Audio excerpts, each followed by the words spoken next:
All right, we're jumping straight into it. 7 affordable cities where you can actually buy a home for under $300,000. Yes, they still exist. And a big shout out, this whole breakdown is brought to you by Real Estate Rank IQ. So let's set the stage with the big, kind of scary number. The median list price across the US right now, almost $430,000.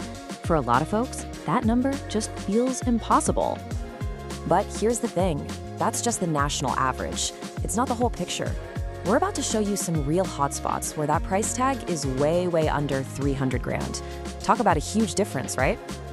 Okay, let's get to the good stuff. Here are 7 affordable hotspots where smart buyers are finding some serious value right now.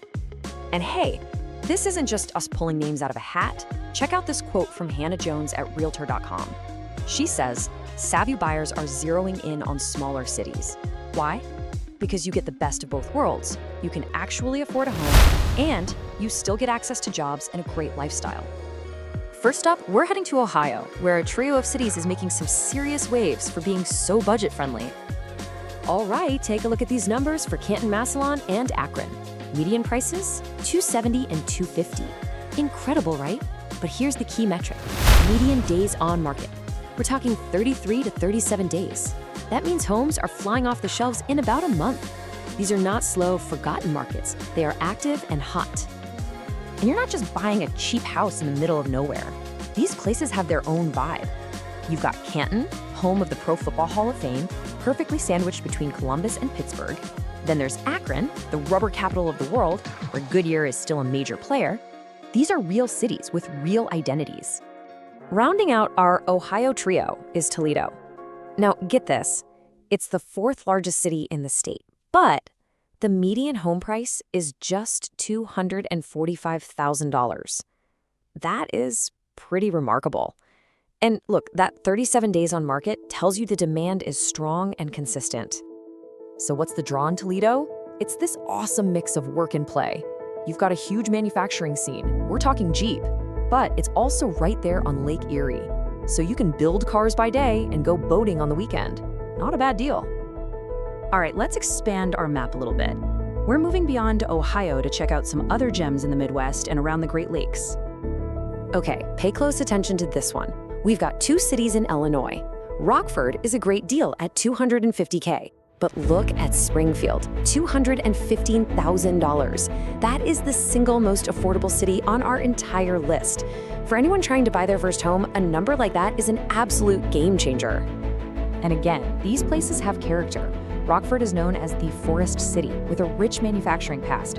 And Springfield, well, it's the state capital, steeped in history, especially with its connection to Abraham Lincoln. And for our final 2 stops, let's look at Rochester, New York and Erie, Pennsylvania. Now, Rochester comes in at $280, making it the most expensive city on our list. But let's be real, that's still an incredible deal compared to the national average. And then you've got Erie at just $239. What a steal for a city on a Great Lake. So who are these cities for? If you love culture and the outdoors, these are your spots. Rochester is your gateway to the gorgeous Finger Lakes wine country. And Erie, well, it's Pennsylvania's only port on the Great Lakes, so it's all about that outdoor, on-the-water lifestyle. Okay, so we've seen the cities, we know where to look, but the big question is, why are these places such hotspots right now? Let's zoom out and look at the bigger market forces at play. Now, this is important. This chart right here, this is your sense of urgency. Yes, these cities are affordable, but they are heating up fast. I mean, look at Rockford. Prices shot up over 16% in just 1 year. Toledo saw over an 11% gain. The message is clear. This opportunity is here now, but it might not be for long. But here's a silver lining for buyers everywhere. Nationally, we're at about a 5-month supply of homes for sale. What does that mean for you? It means the market is becoming more balanced. You have a little more breathing room, a little more negotiating power than you've had in a very long time. And check this out, another piece of good news. Mortgage REITs recently had their biggest weekly drop in a year, landing around 6.35%. Hey, any drop helps, right? It just makes these already affordable homes that much more within reach. So let's boil this all down. What should you, as a buyer, take away from this? Number 1, act fast. These homes sell in about a month, so you can't sleep on it. Number 2, budget wisely. Yeah, they're affordable now, but prices are on the rise. And number 3, think long-term. These aren't just cheap towns. They're cities that are gaining value. You're making a smart investment. The bottom line is pretty simple. The opportunity to own a home is still out there. It really is. It just might not be where you first thought to look. You just need to know where to find it. If you want more insights like this, you know what to do. Make sure you subscribe.